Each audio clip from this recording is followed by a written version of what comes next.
अभिषेक बनर्जी की पत्नी से चल रही है पूछताछ। हम आपको सीधा लिए चलते हैं, घर के बाहर मौजूद है मेरी सहयोगी श्वेता सिंह।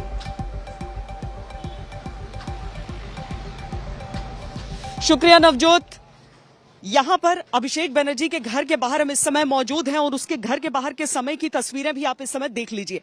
हालांकि चूंकि उनका कद, उनका रुतबा बंगाल की सियासत में कुछ ऐसा है कि इस तरह की सुरक्षा व्यवस्था हमेशा यहाँ पर आपको कायम दिखेगी, लेकिन आज का दिन बहुत ज्यादा खास है।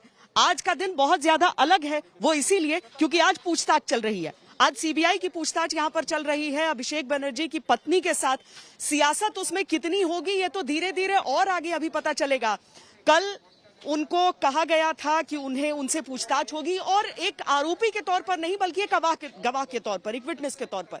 और इसीलिए आज जब यहाँ पर ये चल रहा है, उसमें ममता बनर्जी का अचानक यहाँ पर आकर पहुंच जाना, यहाँ पर एक दूसरा आयोजन चल रहा था जिसके लिए ममता बनर्जी निकली थी और किसी ने ये उम्मीद नहीं की थी कि वो आएंगी, यहाँ पर रुकेंगी और अचानक घर के भीतर दाखिल होके उनसे मुलाकात करेंगी और कुछ देर बाद उनकी बेटी के साथ वो बाहर टहलते हुए निकलती हैं। यानी कि वो सीधे तौर पर ये दिखाने का प्रयास उनकी तरफ से ये हो जाता है कि वो इस संकट के समय में उनके साथ खड़ी हुई है। नंबर 2 का कद, तृणमूल कांग्रेस में नंबर 2 का कद अभिषेक बनर्जी का। और आज उनकी पत्नी से यहाँ पर ये जो पूछताछ चल रही है, उनके घर के सामने के हिस्से में हम मौजूद हैं। यहाँ आम तौर पर इसी तरह की हलचल यहाँ पर रहती है, लेकिन आज सब ये जानना चाहते हैं कि इस शुरुआती पूछताछ के बाद आगे आने वाले समय में क्या होने वाला है।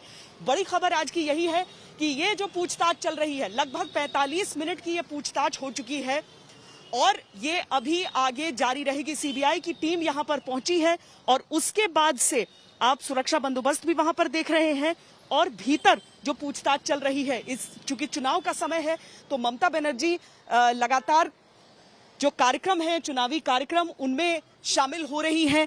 वही तृणमूल का एक कार्यक्रम था यहीं से कुछ दूर आगे, जहां पर जाते हुए ममता बनर्जी यहां पर अचानक रुक गई। ऐसा कोई पहले से तय नहीं था, लेकिन 45 मिनट की ये पूछताछ हो चुकी है और ये पूछताछ अभी भी आगे जारी है। इस समय हमारे 2 सहयोगी हमारे साथ हैं, पौलमी हमारे साथ जुड़ रही हैं और साथ में सूर्य अग्नि भी जुड़ रहे हैं। सूर्य, ये बताइए कि जिस तरीके से यहाँ पर आज जो कुछ हुआ है सवेरे से, ममता बनर्जी का यहाँ पर आना और एक तरह से अपनी सॉलिडारिटी दिखा जाना कि हम साथ खड़े हुए हैं, क्या संकेत दे रहा है? ममता बनर्जी जो मंचों से कहा करती है कि किसी भी तरह की चीज कर ली जाए, कोई भी कार्रवाई उनके खिलाफ हो, लेकिन वो किसी चीज से हिचकने वाली नहीं है। यहां तक कि अपने भतीजे से पहले भिड़ने की भी बात कर दी थी उन्होंने। तो वो जो बातें मंच पर कहती हैं, आज उनकी एक छोटी सी मुलाकात यहां पर कह गई है। सूर्या, देखिए, अभिषेक बनर्जी का कद नंबर 2 पे हो, वो युवा के प्रेसिडेंट हो ना हो, तृणमूल में सेकंड मोस्ट इंपॉर्टेंट व्यक्ति हो ना हो, एक चीज़ हमें समझनी होगी कि अभिषेक बनर्जी ममता बनर्जी के भतीजे हैं, उनके फैमिली मेंबर हैं। ममता बनर्जी परिवार की वो मैट्रियार्च हैं, वो हेड है। और ये जो यहाँ पे कुछ देर पहले वो आई थी, करीबन 10 मिनट, 8 से 10 मिनट रुकी, वो अंदर गई। यहाँ पे उनका आना शेड्यूल्ड था नहीं। इस रास्ते से करीबन दिन में 2 बार वो गुजरती है, इसी रास्ते से जाती है, लेकिन आज सीबीआई के आने से पहले यहाँ पे ममता बनर्जी आई। ये मैसेज जो है, और जब वो यहाँ से निकली 10 मिनट बाद अभिषेक बनर्जी के घर से, अभिषेक की बेटी का हाथ थामकर गेट से निकली, गेट और फिर बच्ची अंदर चली गई, ममता बनर्जी गाड़ी में बैठी यहाँ से रवाना हो गई। उसके बाद सीबीआई की टीम आई। इससे ये मैसेज जो ममता बनर्जी देना चाहती है कि इस परिवार के साथ वो है, ये उनका खुद का परिवार है, तृणमूल है, एमपी है, जो भी है अभिषेक बनर्जी, लेकिन इसमें कोई दो राह नहीं है कि अभिषेक बनर्जी ममता बनर्जी के भतीजे हैं। और इस सिचुएशन में अभिषेक की फैमिली के साथ ममता बनर्जी डट के खड़ी है। ये वार्ता देने ही आई थी, ऐसा समझ में आ रहा है, वरना ममता बनर्जी का आना यहाँ पे किसी ने शायद सोचा भी नहीं होगा कि इस सिचुएशन में, एक ऐसे सिचुएशन में जहाँ पे सीबीआई आने वाली है, उससे करीबन 10-15 मिनट पहले ममता बनर्जी खुद आ गई। इसी से ये दर्शाता है कि ममता बनर्जी जो मैसेज देना चाहती है, ये एक सिंबॉलिक मैसेज है कि हाँ, वो इस फैमिली के साथ, अपने खुद के फैमिली के साथ वो डटी हैं और वो भी मुकाबला करेंगी उन हर मुसीबतों का इस फैमिली के साथ। श्वेता। सूर्या बने रहिए हमारे साथ। हम एक बार फिर जरा घर के सामने की पूरी चहल पहल अपने दर्शकों को दिखाते हैं। यहाँ पर देखिए ये जो दो लाल मकानों के बीच का जो आपको मकान नजर आ रहा है वो जगह है जहां पर अभिषेक बनर्जी रहते हैं। शांति निकेतन कहलाता है। यहाँ पर आप एक कोलकाता पुलिस का पोस्ट भी देख रहे हैं, उसके सामने एक बख्तरबंद गाड़ी देख रहे हैं और सुरक्षा व्यवस्था यहाँ पर हमेशा इसी तरीके की आपको नजर आएगी। लेकिन आज थोड़ी सी ज्यादा उससे नजर आ रही है, क्योंकि ये जो आप यहाँ पे तस्वीरें देख रहे हैं उसमें कुछ देर पहले यहाँ पर पहुंची हुई सीबीआई टीम भी है, जिसने कहा है कि हम एक आरोपी के तौर पर नहीं बल्कि एक विटनेस के तौर पर आपको इंटरोगेट करना चाहते हैं। जिस धारा के तहत ये पूछताछ उनसे चल रही है, बातचीत चल रही है, जो सवाल उनसे दागे जा रहे हैं ताकि वो सारी कड़ियां यहाँ पर जुड़ पाए। तो ये सामने के हिस्से से आप देखिए जहां पर अभिषेक बनर्जी का घर 2011 में वो युवा राजनीति से यहाँ पर टीएमसी के जुड़ गए थे और उसके बाद से 2014 में जब चुनाव लड़े तो उसके बाद सांसद चुनकर आ गए। यानी कि अगर हम वर्षों की गिनती करें तो अनुभव उस हिसाब से नहीं, लेकिन ये समझिए रिश्ते के हिसाब से ममता बनर्जी की बहू की पूछताछ चल रही है इस समय यहाँ पर। यानी अभिषेक बनर्जी की पत्नी जो कि अभिषेक बनर्जी भतीजे, तो उस रिश्ते से तो अपनी बहू से यहाँ पर मुलाकात के लिए वो आई थी। उनकी बेटी से भी बातचीत उन्होंने की, बाहर उनके साथ निकल कर आई, क्योंकि परिवार को भी वो आश्वासन देना चाहती है। ममता बनर्जी की जो हम इस समय की तस्वीर देखें तो इस बात को हमें ये समझना होगा कि एक एक करके बारी बारी करके जो उनके सबसे विश्वस्त हैं, जो एक एक करके तृणमूल कांग्रेस छोड़ते गए हैं, कईयों ने जो भारतीय जनता पार्टी का हाथ थाम लिया है, वो सारी चीजें एक ऐसी नेता को की शख्सियत को भी बयां करती हैं जो ऐन चुनाव से पहले अपनी मुश्किलों को समझ रही है। लेकिन आज जो यहां पर पूछताछ चल रही है, क्या उसमें राजनीति भी है? क्या राजनीतिक दबाव बनाने के लिए यह किया जा रहा है? जो राजनीतिक प्रतिक्रियाएं हैं उन पर एक नजर डालते हैं। बंगाल में कई सालों से अलग अलग डिपार्टमेंट, अलग अलग स्तर पर काफ़ी भ्रष्टाचार हुआ है। यहाँ के लोग सब जानते हैं, लेकिन इसका कोई निराकरण नहीं हो रहा था।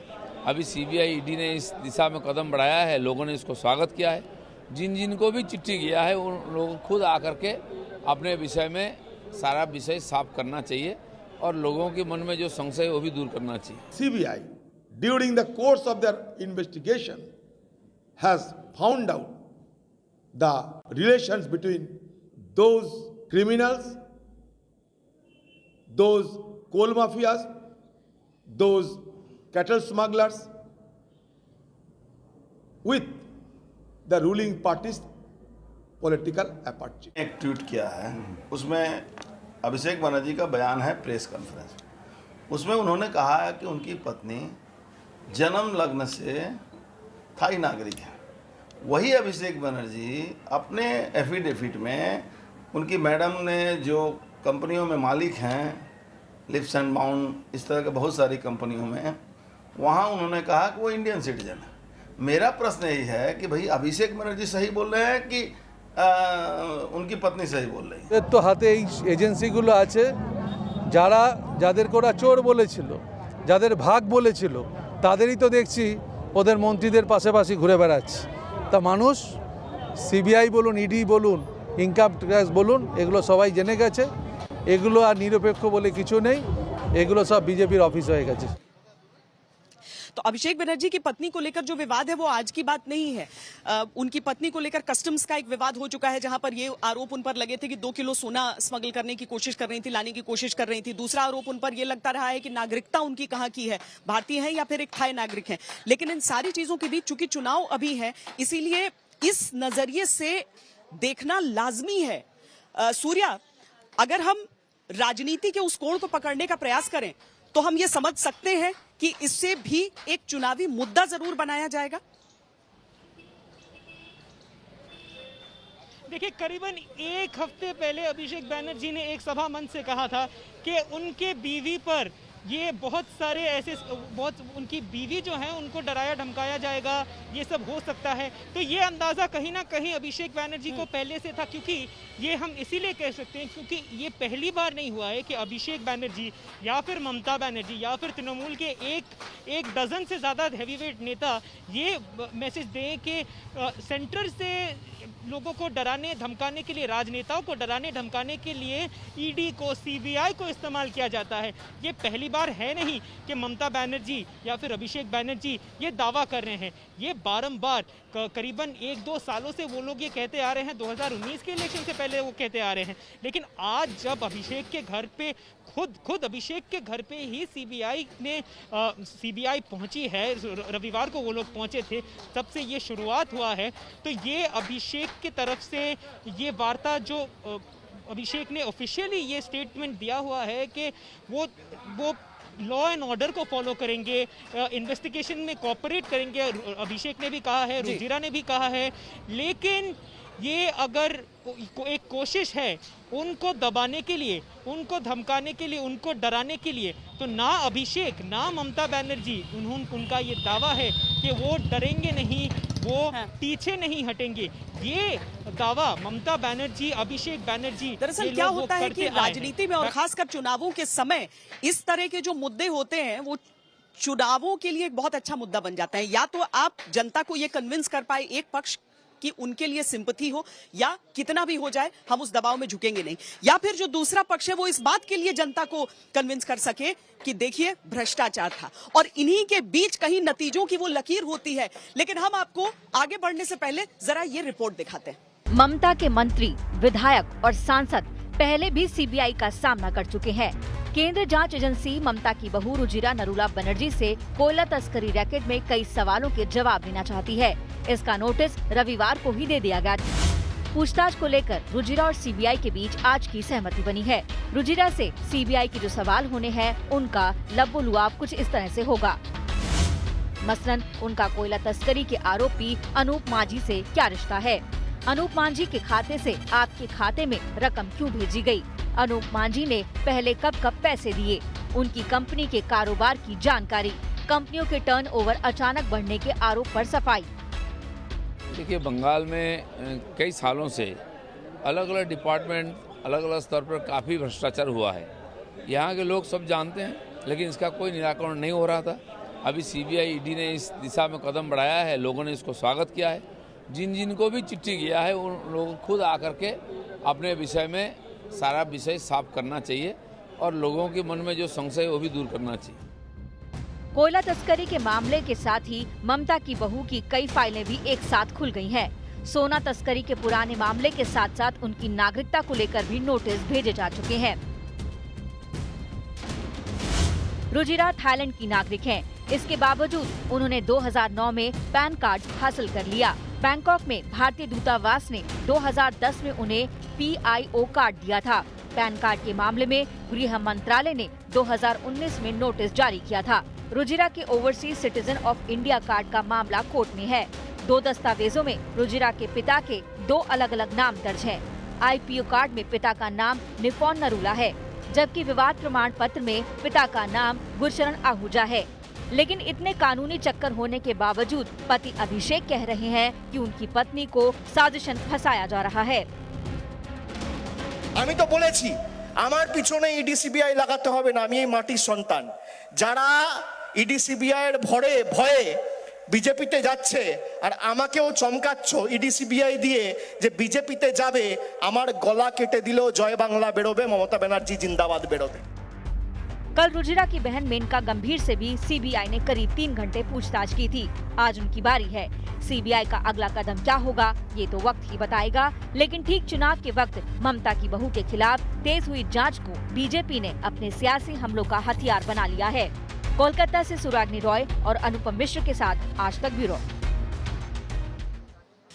ममता बनर्जी के भतीजे अभिषेक बनर्जी की पत्नी से यहीं पर पूछताछ लगातार चल रही है। लगभग 1 घंटे होने को आ रहे हैं और इस सब के बीच जो जुबानी जंग है बीजेपी और टीएमसी के बीच वो भी चरम पर है। सुनिए सौगत रॉय क्या कह रहे हैं और साथ में जी किशन रेड्डी की तरफ से क्या जवाब दिया जा रहा है। That is a baseless allegation. That is a baseless allegation. जो भी इन्वेस्टिगेशन एजेंसीज है वो अपना काम करते हैं। सरकार हर दिन हर विषय हर प्रांत का कोई हम उसमें हाथ नहीं लगाते। BJP is left with no allies, Akali Dal is left, other people have left, so their only allies are CBI and ED. They're trying to use their allies to browbeat, to threaten, to pressurize the TMC, which is their main opponent. 12 बजने से लगभग 10 minute पहले CBI की team यहां पर पहुंची थी, जिसके बाद से पूछताछ जारी है। हमारी नजर उस पर बनी हुई है। अभी एक ब्रेक के लिए रुक रहे हैं, आप देखते रहिए आज तक। नमस्कार, मैं हूं अंजना ओम कश्यप। हमें उम्मीद है ये वीडियो आपको पसंद आया होगा।